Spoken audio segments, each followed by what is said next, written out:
Hello and welcome back to Faces of Truth. I'm Alexander McCauley, your host. The next couple of minutes, I would like to revisit atmospheric science and global climate change.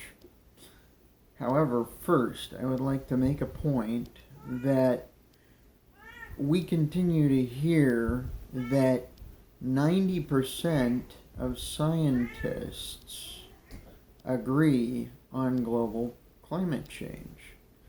The thing is, the only thing that 90% of all scientists agree on is that climate is changing. For what reason climate is changing, they do not agree on.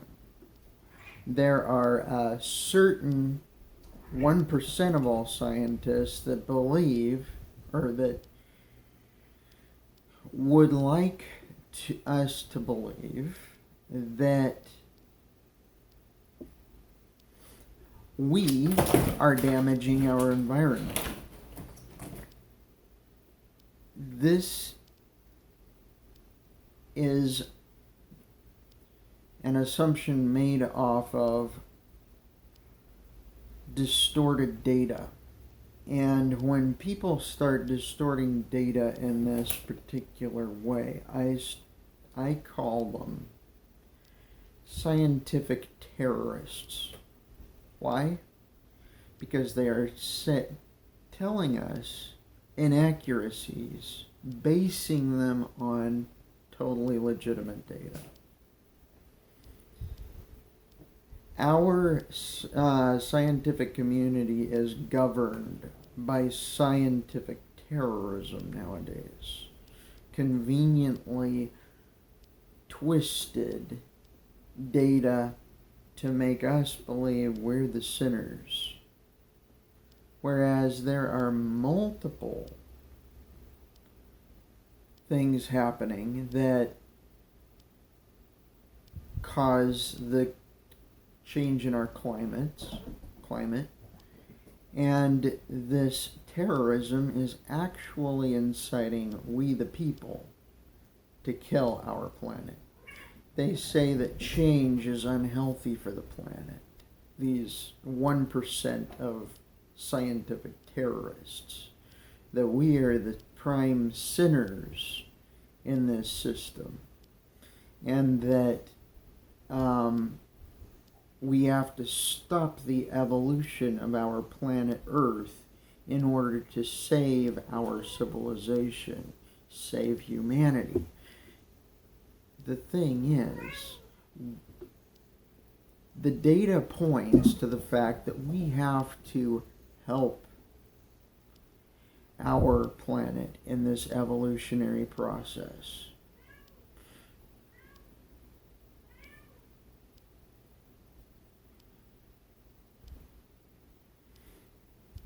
Our planet's atmosphere is mostly nitrogen. Probably 1/4 of its atmosphere, which is absolutely amazing, is oxygen.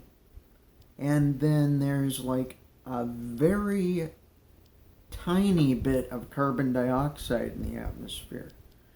I am absolutely amazed that plants even have enough carbon dioxide to survive right now. Most of our carbon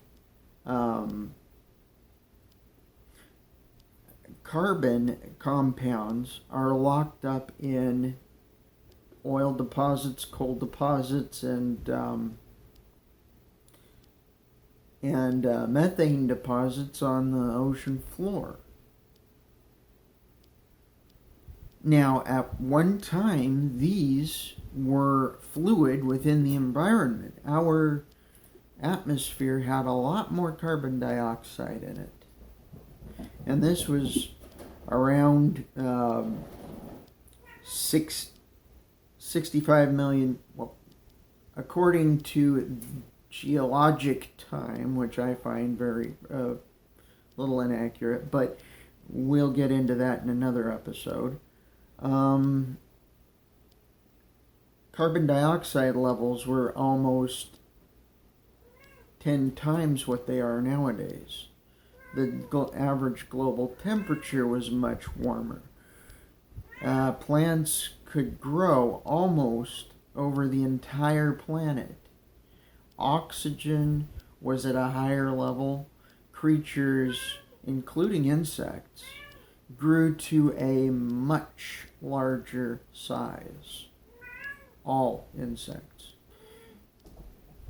We can't be saying to ourselves that we are going to kill the earth merely by putting off carbon dioxide into the atmosphere. Yes, we can kill the earth by putting off sulfur dioxide, which causes acid rain into the atmosphere, but carbon dioxide is what plants breathe.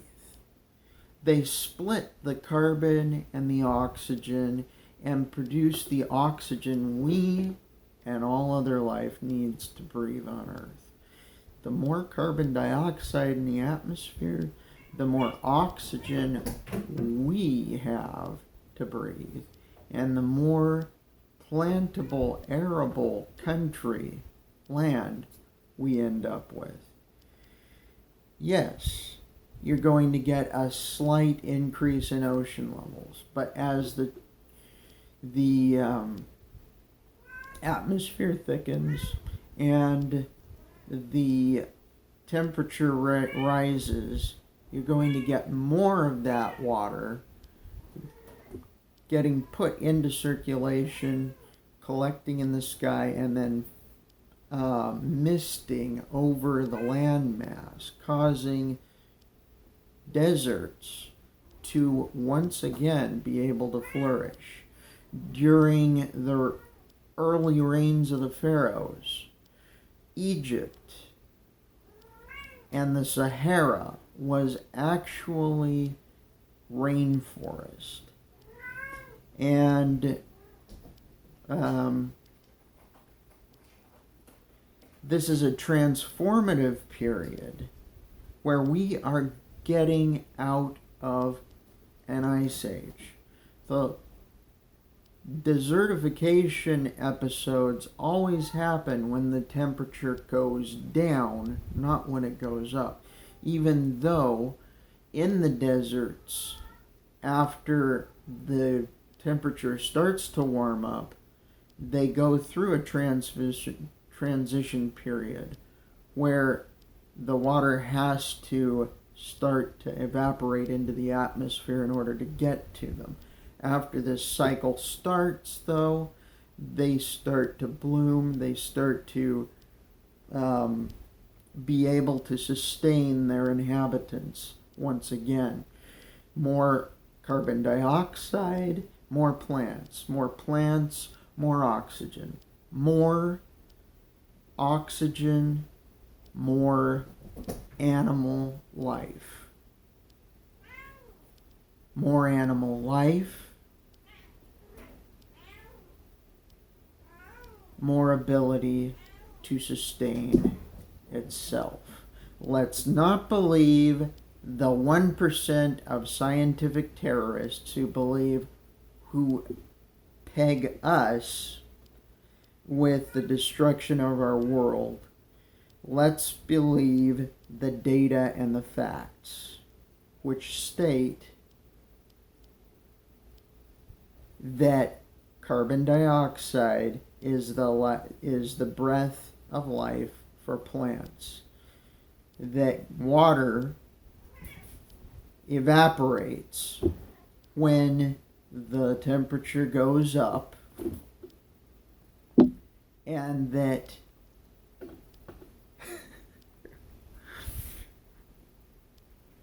animal and plant life goes up when the change that is about to occur actually happens. Let's not damn our planet. Let's help our planet to graduate to the next level.